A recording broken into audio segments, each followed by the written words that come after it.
আসসালামু আলাইকুম। হ্যালো বন্ধুরা, H medicine and health tips থেকে সবাইকে জানাই স্বাগত। আজকে আপনাদের জানাবো রক্তে লবণ কমে যায় কেন, আর কমে গেলে কি বিপদ। রক্তে লবণ কমে যায় কেন এটা কিন্তু আমাদের জানা প্রয়োজন, বা কমে গেলে কি বিপদ হতে পারে। চলুন জানা যাক। শরীরের স্বাভাবিক কার্যক্রম চালু রাখার জন্য রক্তে বিভিন্ন উপাদানের ভারসাম্য ও পরিমাণ বজায় রাখতে হয়। আমাদের রক্তে রক্তকণিকা ছাড়া যে তরল অংশ থাকে তাকে প্লাজমা বা সিরাম বলে। এই প্লাজমাতে যেমন বিভিন্ন প্রোটিন, গ্লুকোজ ও ফ্যাট বা কোলেস্ট্রল থাকে, তেমনি কিছু লবণ এবং ভিটামিন থাকে। রক্তে যেসব লবণ থাকে তার মধ্যে গুরুত্বপূর্ণ হলো sodium, potassium, chloride, carbonate, calcium এবং ম্যাগনেসিয়াম। বিভিন্ন কারণে রক্তে এগুলোর পরিমাণ কমে যেতে পারে। বেশিরভাগ সময় এই লবণগুলো কমে যাওয়ার কারণ বারবার বমি, পাতলা পায়খানা ও অনিয়ন্ত্রিত ডায়াবেটিস। কখনো কখনো ইনফেকশন যেমন নিউমোনিয়াতেও লবণ কমে যেতে পারে। কিছু কিছু ওষুধ যেমন ডাইরেক্টর এক্স রক্তের লবণের স্বল্পতা কমতে পারে।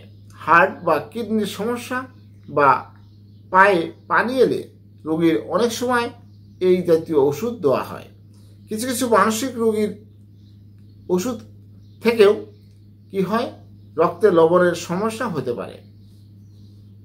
রক্তে থাইরয়েড হরমোনের অভাবেও লবণের ঘাটতি হতে পারে। থাইরয়েডের সমস্যা থাকলেও লবণের ঘাটতি হতে পারে। রক্তে লবণের স্বল্পতা হলে বিভিন্ন উপসর্গ হতে পারে, যেমন ক্ষুধামন্দা, দুর্বলতা, বমি বমি ভাব ও জ্ঞানের মাত্রা কমে যাওয়া। লবণের পরিমাণ অনেক বেশি কমে গেলে খিঁচুনি কিংবা হার্টের সমস্যা হতে পারে।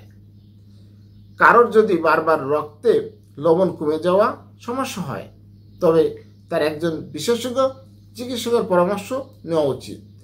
ডাক্তারের কাছে যাওয়ার সময় উনি কি কি ওষুধ বাসায় সেবন করেন তা কাগজে লিখে কিংবা ওষুধ সঙ্গে করে নিয়ে যেতে হবে।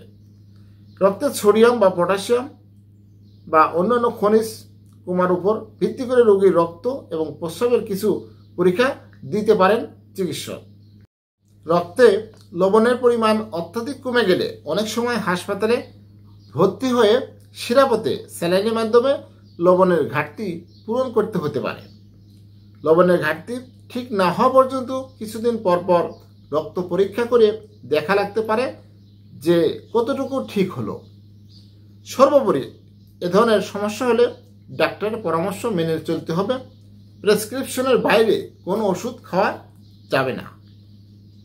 হ্যালো বন্ধুরা, আজকে আপনাদের জানালাম যে রক্তে লবণ কমে যায় কেন বা কি কি ধরনের সমস্যা হতে পারে। হ্যালো বন্ধুরা, আমার এই ভিডিওটি যদি ভালো লাগে, নতুন কোনো ভিডিও পেতে আমার চ্যানেলটি এখনই সাবস্ক্রাইব করে রাখুন, লাইক, কমেন্ট, শেয়ার করুন। সবাই ভালো থাকবেন। আজকের মতো বিদায় দিচ্ছি। আল্লাহ হাফেজ।